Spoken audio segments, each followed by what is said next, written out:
인생을 사계절로 나눈다면 40대는 늦여름이 끝나고 초가을쯤 열매를 맺어야 할 때라고 본다. 지식과 경험을 쌓은 20대, 일과 인간관계에 집중해 치열하게 산 30대를 거쳐 40대는 인생의 수많은 시험을 치르고 자리잡기 시작하는 시기다. 원하는 바를 성취하고 뿌듯함을 느끼기도 할 것이다. 하지만 40대는 성공의 기쁨만큼 개인에서, 사회에서, 인생에서 실패의 아픔도 많이 겪는 시기다. 여전히 직장일과 집안일, 자녀의 육아와 교육 등 바쁜 생활에 치이느라 자신을 들여다볼 여유가 없으며 인간관계에 회의감을 느끼고 죽음에 따른 상실감에 대해 진지하게 생각해보게 된다. 마흔의 마음은 복잡하다. 인생이 아직 한참 남았는데 앞으로 펼쳐질 시간이 기대되기보다 늘 그렇듯 같은 일이 반복될 것이라는 생각을 하게 된다. 벌써부터 웬만한 일은 익숙해져서 재미가 없고 시시하다. 가수 김광석의 서른쯤에를 들으며 청춘을 아쉬워하기도 전에 이제는 양희은의 내 나이 40살에는의 가사처럼 30대의 그 빛나는 젊음은 다시 올 수가 없다는 후회에 공감하게 되는가? 그렇다면 쇼펜하우어를 통해 40년간 익숙함과 타성으로 굳어진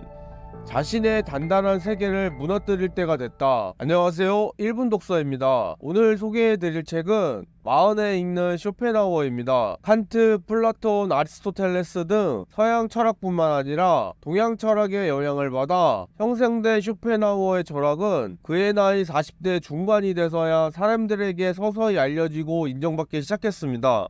아리스토텔레스의 행복론을 바탕으로 자신의 생각을 재구성하여 행복하게 살기 위한 지혜와 처세술을 정리한 수필집 소풍과 부록이 그를 세계적으로 유명하게 만들었습니다. 만약 쇼펜하우어가 자부심이 떨어져 40대에 포기했다면 이후의 인생도 어떻게 됐을지 모르고 당연히 행복도 만끽하지 못했을 겁니다. 그에게 40대는 위기를 넘은 때이자 인생의 중요한 분기점이었습니다.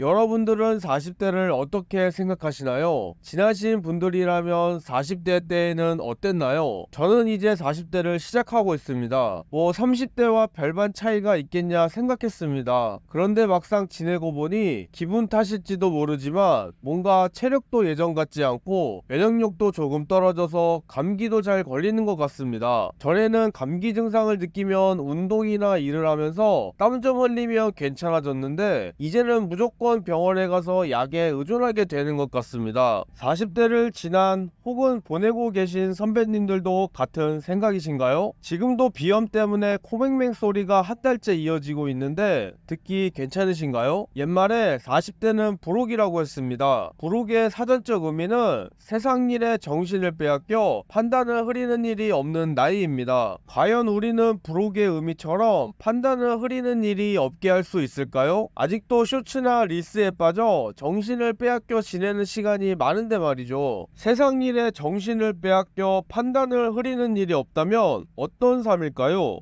아마 하고자 하는 일이 다 잘되고 행복한 삶이 되지 않을까요? 그럼 쇼펜하우어는 행복을 어떻게 정의했는지 책을 통해 알아보도록 하겠습니다.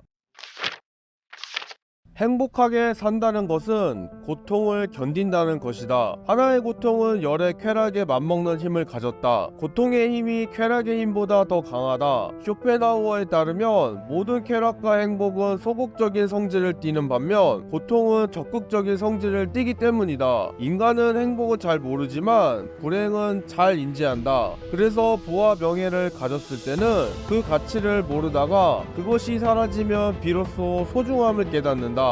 건강도 마찬가지다. 우리는 건강을 잘 느끼지 못하지만 고통은 잘 알아차린다. 몸에 작은 상처만 나도 그 통증이 신경쓰여 불쾌해지기 마련이다. 가령 건강한 위의 상태는 느끼지 못하지만 위에 염증이 생겼을 때는 분명하게 고통을 느낀다. 충치의 고통은 느껴도 나머지 건강한 치아는 느끼지 못한다. 우리나라에 든 자리는 몰라도 난 자리는 안다라는 속담이 있다. 들어온 사람은 티가 안 나지만 나간 사람의 빈자리는 크다는 뜻이다. 행복도 마찬가지다. 자신이 갖고 있을 때는 모르다가 막상 잃게 되면 알게 되는 것이 진정한 행복이다. 그래서인지 인간은 행복감에 취하기보다 불행감에 더 휘둘리는 일이 많다. 당연한 것은 세상에 없다.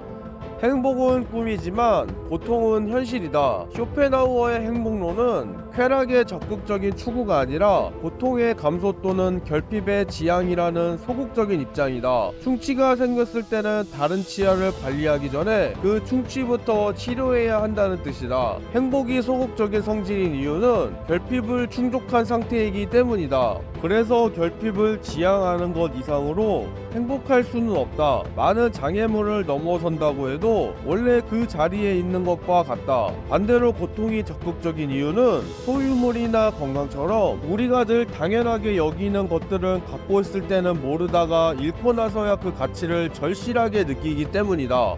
따라서 영원히 지속하는 행복은 있을 수 없다. 다만 상실 이후의 회복으로서 순간의 행복이 있을 뿐이다. 쇼펜하우어는 아리스토텔레스의 명제를 살아가는데 최고의 지혜이자 원칙으로 들었다. 현자는 쾌락이 아니라 고통이 없는 상태를 추구한다. 이렇듯 고통의 원인을 먼저 없애는 것이 쾌락을 찾는 것보다 더 현명하다. 불행의 두 가지 원인인 고통과 권태에 직면할 때 아리스토텔레스의 말처럼 적극적인 행복을 추구하기보다 소극적인 행복을 추구하는 것이 낫다. 쾌락과 고통은 그 자체로 존재하는 것이 아니라 인간의 생각과 관련된다. 큰 즐거움은 의외로 잘 느껴지지 않는 경우가 있지만 사소한 고통은 늘 의식되면서 기억에 오래 남는다. 모든 일이 잘 진행되더라도 하나의 일이 꼬이면 그것에만 온 신경이 집중되어 다른 일은 잊게 되는 경우도 마찬가지다. 이렇듯 사람은 고통에는 매우 민감하면서도 쾌락에 대해서는 당연하게 여긴다. 특히 건강은 더 그렇다. 아침에 일어나서 건강의 몸의 상태는 잘 느껴지지 않는다. 상쾌한 기분, 튼튼한 위, 가벼운 발걸음에 감사하는 사람은 거의 없다. 건강은 모르고 지나가다가 질병을 얻으며 뒤늦게 소중함을 알게 된다. 위암에 걸려서야 비로소 위가 그동안 얼마나 열심히 음식물을 소화하기 위해 애썼는지 알게 된다. 재물도 잃어봐야 그 가치를 알고 인간관계도 깨져봐야 그 소중함을 안다. 이처럼 쾌락보다 고통의 지속도와 강도가 훨씬 더 강하기 때문에 쾌락을 추구하기보다는 고통을 줄이는데 힘쓸 필요가 있다. 환상과 같은 향락을 쫓지 말고 결핍, 질병, 위험 등 현실의 고통의 원인을 먼저 없애야 된다. 행복에 가까워지는 확실한 방법. 행복한 인생을 결정짓는 진정한 가치는 고통을 잘 견뎌내는 인내력에 있다. 세상에서 가장 큰 행복을 누리는 사람은 역설적으로 덜 불행하게 살 수 있는 용기가 있고 고통을 그럭저럭 견뎌내면서 하루하루를 묵묵히 살아가는 사람이다. 어떤 사람이 행복한지 평가하는 기준은 성공, 부, 성취, 출세가 아니라 정신적으로, 육체적으로 겪는 고통의 정도다. 따라서 지금 고통이 없다면 지상에서 가장 큰 행복을 누리는 셈이다. 세상에 대해 큰 기대를 하지 않으면, 무엇인가 가지려고 질주하지 않으면 괴로운 일은 막을 수 있다. 10가지 행복을 추구하지 말고 한 가지 고통을 피하도록 해야 된다. 소극적인 행복론의 핵심은 고통의 원인을 최소화하는 것이다. 즉, 쾌락을 적극적으로 추구할 것이 아니라 고통을 줄여 나가는 것이 행복을 위한 일이다. 특히 건강에 대해서 병을 예방하는 일이 쾌락을 추구하는 일보다 더 중요한 것은 말할 필요가 없다. 마흔 이후 먼저 챙겨야 할 것들을 생각해보라. 소중함을 깨닫게 됐을 때는 이미 늦은 것이다.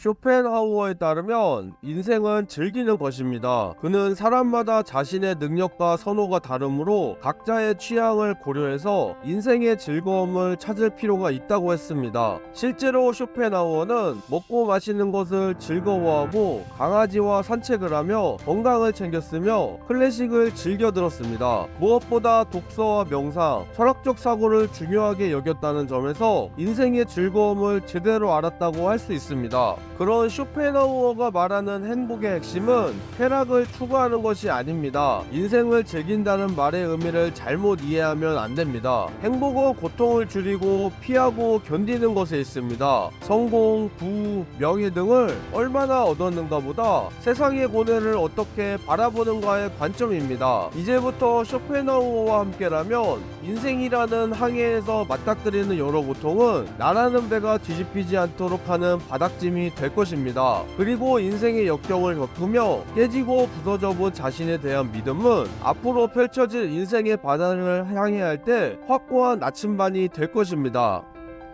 여러분의 구독과 좋아요는 영상 제작에 있어 큰 힘이 됩니다. 감사합니다.